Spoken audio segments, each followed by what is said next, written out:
This episode of Mad River Valley Reality is brought to you by our good friends at Sugarbush Resort. We really appreciate their support of the Chamber of Commerce and this program. You guys rock.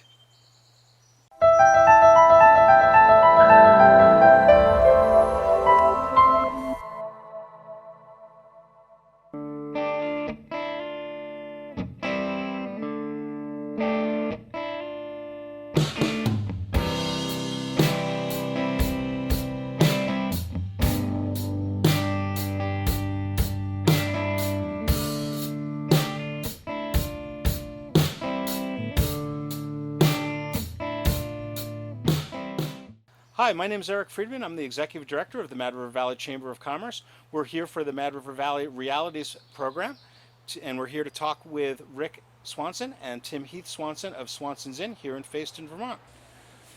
Thanks so much for having us. I really appreciate the opportunity to come sit in your beautiful backyard. Well, thank you. Thank you. Worst places to hang out, right? Yeah. There are worse. Yeah, for sure. Can you share with our viewers a quick sense of maybe who you folks are and what your business is all about? Well, I guess background is I've always wanted to have an inn, and he kind of prompted me to look at one. We came here, looked at this, so it kind of slowly merged into becoming a reality.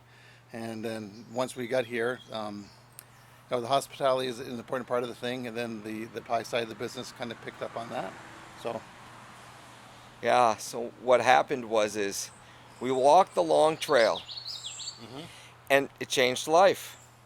And I asked him one day, what does he want to do in life? And he said, I want to own a B&B. And I said, fine. 2 weeks later, we were here. 6 months later, we owned it. And Joan is one happy woman And now. Joan is very happy, yes. and then reality really set in. And then reality really set in. Yeah. And so we had our first set of guests in the fall, and then there's nobody, right? I mean, that's the way of life in Vermont. And we thought, what are we going to do? And I said, you're really good at making pies. What if we have a pie-only restaurant? And there took off our pies. Interesting. So this inn had been going for It's been 60 some odd years. 70 years. Right. Yeah. So that's pretty interesting. Like how, walking into a business like that that's only had a few owners over the years. Yeah. How did you, when you looked at it, I guess, did you think you had to change a lot? Did you feel like it was? Well, it took some time to figure out how we wanted to kind of make it our own. One of the things that Joan told us, she said, is you'll find your niche and stuff, how to make it ours. Yep. And stuff. So it took time to get the rooms the way we wanted to, the look the way we wanted to, and just kind of figure out what do we have to do initially just to get up and running, and kind of like getting used to actually waiting on people and keeping the rooms up and stuff. So that's always getting that rhythm takes a little bit. Yeah. And so. So, you guys were not in the hospitality business before. What's your professional backgrounds? Mine's IT, so I did IT work for 30 some years. So various companies up and down the East Coast. And I'm an Episcopal priest, and I serve St. John's in the Mountains Episcopal Church in Stowe. Still. Interesting. That's pretty interesting background to Yeah. come from. Not typical to the hospitality industry, probably. No. Haven't found other couples that have are ministers and IT people. I know a few ministers who are, though. Yeah, not in Vermont. It's interesting. So you guys were living in Stowe before? Yeah. Yep. It's a different kind of community. I mean, there's a lot of similarities in both resort communities. I mean, what have you noticed about the valley that's a little bit different? More laid back. I think more traditional ski town. Yep. With the inns. With the inns and the restaurants are just a little more laid back, I think is a good way to say it. Stowe has a broader range of restaurants, but I think down here is a lot more comfortable. Yeah. And what's nice is, I mean, Stowe's great. I mean, it really is. And it's so close to Vermont, you can get there like that. Right. Yep. But just so kidding. But so are we. Right. I mean, that's the thing that I had to figure out is we're 10, 12 miles south of Route 89. Stowe's 10, 12 miles north. I mean, it's the same distance from Boston, New York, wherever you're coming from. It just is two different locations. Yeah. And kind of two different worlds. Yeah, I love having the two ski hills. I mean, it's two very different reasons people come. If you're coming to Stowe, You've got one ski hill. Yeah. You know. Are you both skiers? Yep. Yes. Yep. I do traditional. He's I Kelly. I telly. Awesome. And what's your background? Where'd you guys grow up? I grew up in northern Vermont, around St. Johnsbury, North Danville area. Family still lives up there. Lived in other states, but always that was home. Yeah. I'm from Minnesota, the Twin Cities area, just north of St. Paul. But I've lived from California to New Jersey, so I've been across the country. Nice. And you have and tasted the waters of Lake Minnetonka. I have, and Lake Superior, and all the rest of those 10,000 lakes. Yeah, that's interesting. And where did you guys meet? We met right after I moved to Stowe. Yeah. We met here in Vermont. Oh, that's cool. Yeah. Yeah. So, you've kind of transitioned from the innkeepers to the pie guys. So, how did you get in? Tell me a little bit about the pie business and how you. No one just knows how to make pies. No, my dad's mom, she was, they're farmers up in North Danville, and so she was always the person you went to that always had the home baked goods. So she didn't teach me how to cook, but she was an inspiration to cook. So, anytime you went to her house, there was always something, and her freezer was always filled with pies and stuff. So she'd pull them out and do it that way. So it was more of a just as a kid starting to play with a little bit, and then we got here just making a lot more. So you always baked and Dabbled in it a little bit, yeah, but not to this degree. So I've had your pies before. Yeah. And you make a damn good crust. Oh, thank you. What's the secret to that? Butter. And lots of it. Lots of it. So not Crisco butter. No, just Okay. just butter. You have a blog, expanding the pie shell. Yep. Tell me a little bit about that. He's in charge of the web. The IT guy. Not yet. The priest is. No, I'm the writer. He does all the underwork and whatnot. Anyway, at COVID, we decided that we needed more than just dessert pies. Hence, expanding the pie shell and finding new ways for business. And he had always wanted to do quiche, and I thought, nobody's going to buy quiche. And he proved me wrong. And then he also said he wants to do meat pies, Pot chicken pies. pot pie, so on and so forth. And I said, people aren't going to go for it. I was wrong. 20 a weekend when it came to later in the early in COVID and later in the winter. Couldn't believe it. So that I thought would be the perfect way to call it, expanding the pie shell. I love it. And we continue to do it. Yeah. So Since you mentioned the COVID and the pandemic starting, tell me about what that experience was like for you guys, and how your business model evolved, and how things have been going. I mean, it was very different back in March when things got going, and then Yeah. to where we are today. It was odd. Just the mountains closed down and we shut down and stuff. And usually there's always a little bit of a lag with the end of the season, but this was very long lag and stuff. So to the point of when we started getting reservations now, just relearning how to even use the system again. So that was a little difficult, but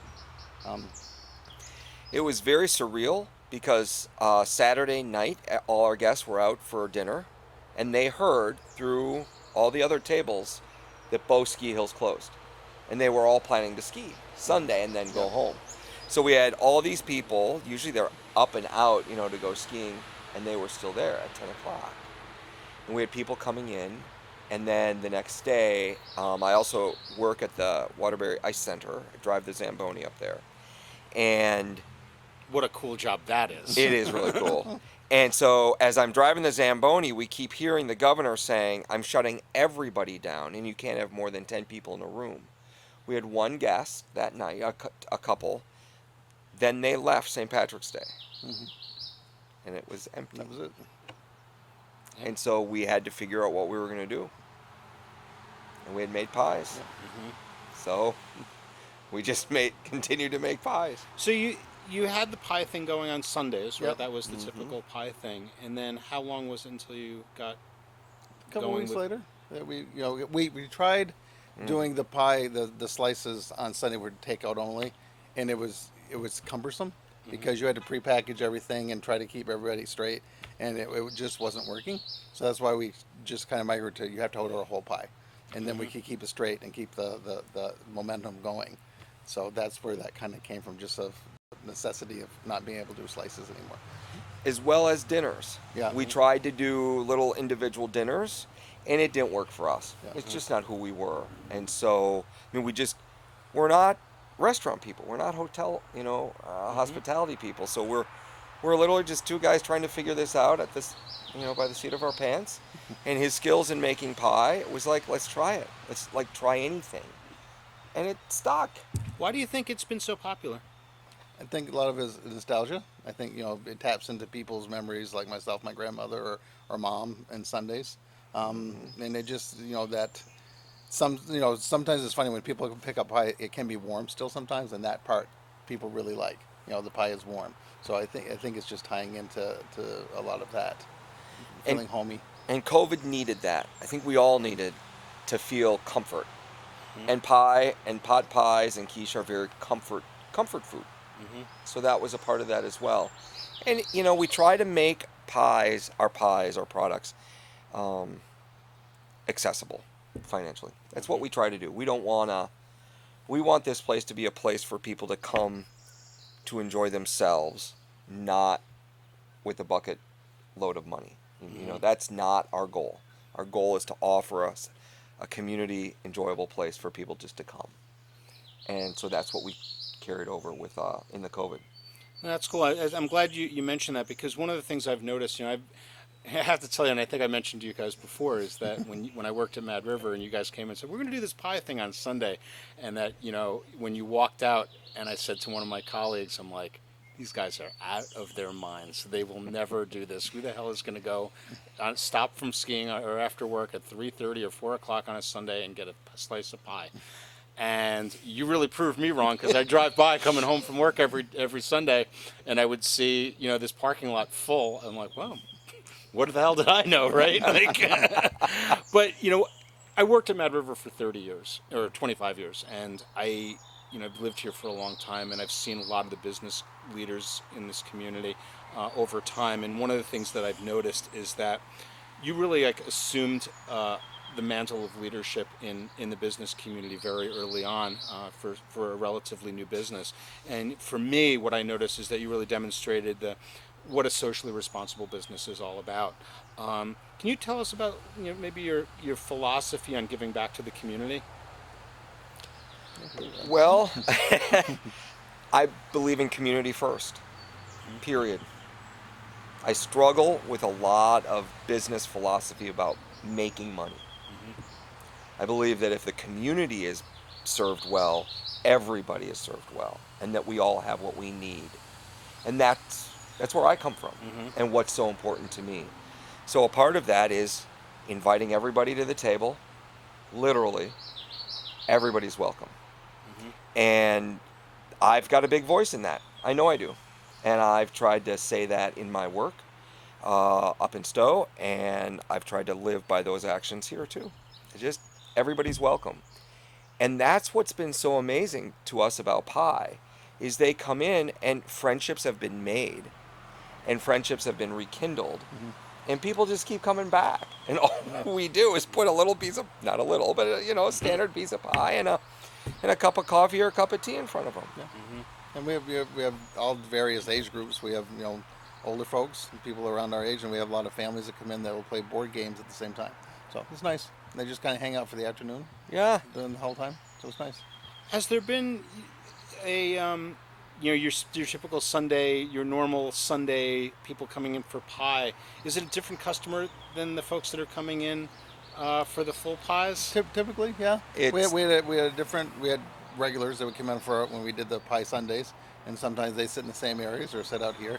But the whole pie, or some have transitioned over. But not all. Not all, but we've got a whole new group of people with the whole pies. An entire new customer base, for the most part. Yeah. And how have people been hearing about it? I mean, is it a word of mouth thing, or some? The majority of it is word of mouth. The second is front porch forum. And now that I have expanding the pie shell up and going, people are sharing that. Yeah. It's in the mailing list. And our mailing list there. Yeah. And our website. People go, so-and-so talked about it, so I went online, and oh my gosh, I couldn't believe 50 pies sitting there that he's done, and more. I don't put all of them on there. So are you involved in the baking at all? Nope, Not one. not. Well, that's not true. Oh. I made the key limes, but Yeah, not the yeah. crust. Yeah. I made the key limes Yeah. once. Yeah, I could tell. Yeah. You don't want me. I mean, I can do it, but it's not my passion. Let's put it that way. I went and looked at your website not that long ago, and I noticed that you made a reference to the Favor Johnson story on the website. And for those of us, I mean, I think there's a lot of people that are familiar with that. It's a story that's that's told on the Willem Lang, I believe, does Yep, it on he does. on Vermont Public Radio around Christmas time every year. And I was struck. It struck me that you had that on there because it's something that I always kind of associate with the holiday times. And why is that important to you to include in there? Sure. So, I love to read, and I love local genre. And so when I moved here 10 years ago, Willem Lang just jumped out at me, and especially when I heard that story.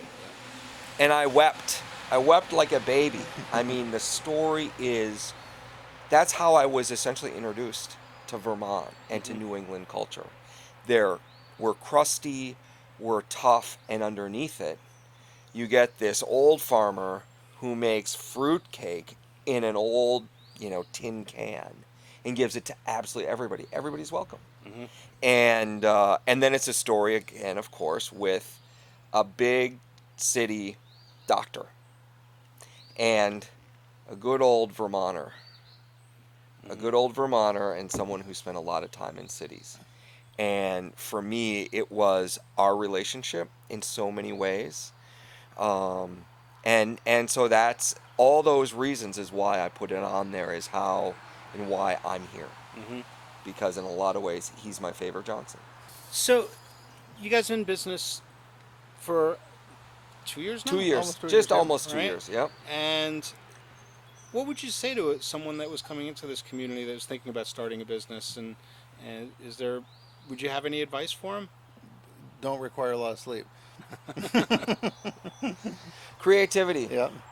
Don't pigeonhole yourself. Yeah. Yeah. You got to be able to flex. The thing that I love about pie, because it's a non sequitur, right? In so many ways. It's like, why would you go to an inn for pie? It makes no sense. Small town America is made up of weird little things like that. You never get that in a city or a suburb.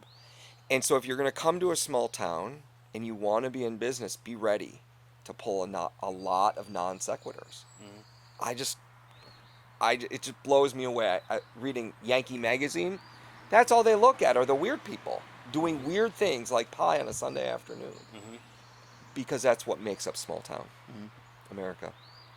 One of the things that I noticed also since you guys have moved in is, again, how community oriented you are and your connections with various other organizations within the community. Tell me about your relationship with the Path here.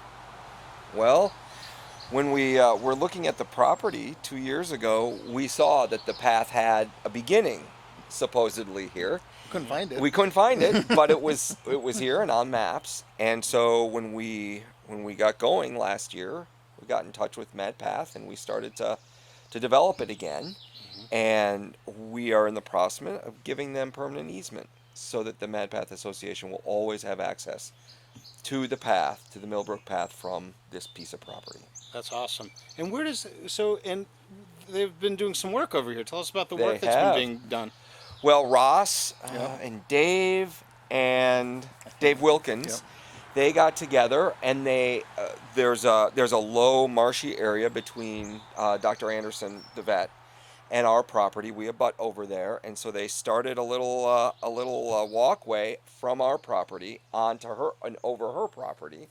So, and it's really this cool little Wooden bridge. that goes wooden across. bridge, and so that people can get up into the woods, Yep. which is the goal. And there's a whole bunch of switchbacks going up to the Millbrook Path. They did the stone bridges and little wooden walkways and wooden bridge. It's very nice. They did a cool job. They've done an amazing Yeah, job. it's very nice. Yeah. And tell me about that association with the Mad River Path. Is that something, tell me a little bit, what you've been discovering about that organization. We like what they do. to me, being outdoors and being physically active is the most important thing, and what is also important to bring people to the Mad River Valley. We have folks here that are both anywhere from handicap to professional skiers. And the path offers everybody, except the most, we'll say physically impaired, an opportunity to enjoy something literally right on our property for free. For free. I mean, where else can you do that? And we use it. Yep. We take our The dogs dogs and up just on it. walk right out there. Snowshoe, doesn't matter. Walk in the summer, winter, fall. It's really, we walked, you know? We walked the long trail. This is a natural extension of us, and to partner with them is really natural to us. And tell me, where does this path go from here? It goes up to the Millbrook, and if you take it, it goes all the way up to Tucker Hill. And German Flats And Road. German Flats Road, yeah. So you can get it from Tucker Hill Road, is where it starts, and it ends at German Flats Road, and there's a couple downspouts. One to Tucker Hill Inn and one to us. That's amazing. So you can walk for miles from here. Yeah. And then once you get to German Flats, you cross over and it becomes a part of the Catamount Trail. So then you can get up into all the way up to the long trail at the ridge. I mean, literally, it's you can start here and go forever, essentially. That's cool. Another, community-oriented aspect I know you've been involved in was the food shelf here. And tell me a little bit about, what's been going on with that. Well, once COVID hit, very aware that food scarcity is the primary, at least seen, need in throughout the country. And so we thought, yeah, it's going to be tough for us, but we want to make sure that those who can't even afford a pie, a meat pie even, can have some food. So we donated $1 a pie for the month of April to the Mad River Valley Food Share. And we were able to give $194, one per pie for the month of April. Nice. And food is our life, and we want to make sure everybody can eat. And right now, not everybody can. No, and it's tough. I appreciate. Giving money from a business that is not making that much money these days is a noble thing.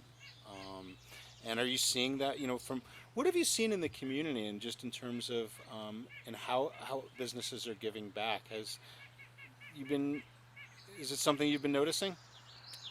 Yes. I think so, yeah. I think what the Round Barn did specifically in a meal for four, and then they give a meal, was amazing. I think that's just amazing. And the community fund is also, I know, partnering with so many of us restaurants, both in restaurants as well as restaurants, to make sure that everybody can eat. And that, to me, and I just hear it amongst business owners how we're stepping up. And that's really important. Yeah. That's one of the things I've really noticed, in my position here. I'm talking to business owners all the time, and literally every day. I'm talking to business owners that are near tears just because their life's work is in jeopardy, Yeah. and their sources of income are just are really in jeopardy. Yep. And for them to be thinking about other people in times like this it's inspiring. It really is. And so many of the full restaurants opened up their refrigerators and freezers when it all happened, and just said, come on, let's make sure people have something to eat. Yep. We've also worked with the senior center and given them gift certificates for raffles at the senior center, so that seniors would get a little pie or come on by for a pie slice. And very, very well received. And how have you felt that the community has responded to the pandemic, generally speaking? I think that the Valley has been exemplary. Not perfect, but exemplary in my opinion. I'm the service officer for the town of Fayston, and so I've been involved in slight areas with Craig Snell and others in the Mad Valley emergency coordinated team, and they have just gone above and beyond.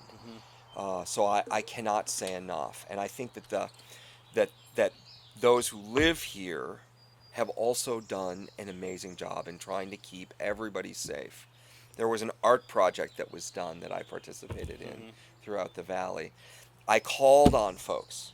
The town of Fayston had all the single elderly folks that they could identify. Everyone was called. And I got to participate in that. I mean, it's Just as check-in to make just sure. check-ins. Hope you're doing okay. Do you need food? Do you need a ride somewhere? You know, do you need a mask? Just amazing. I think this valley, every step that I've taken into it, it's an amazing place to live. Cool. Anything else you want to add? No, not today. No, I think. Thank you. Yeah, thank you. It's great to have you here again. Yep. Come back again. Yep, we certainly will. And now that we have mini pies, that's more up our speed. That's your choice. Yep.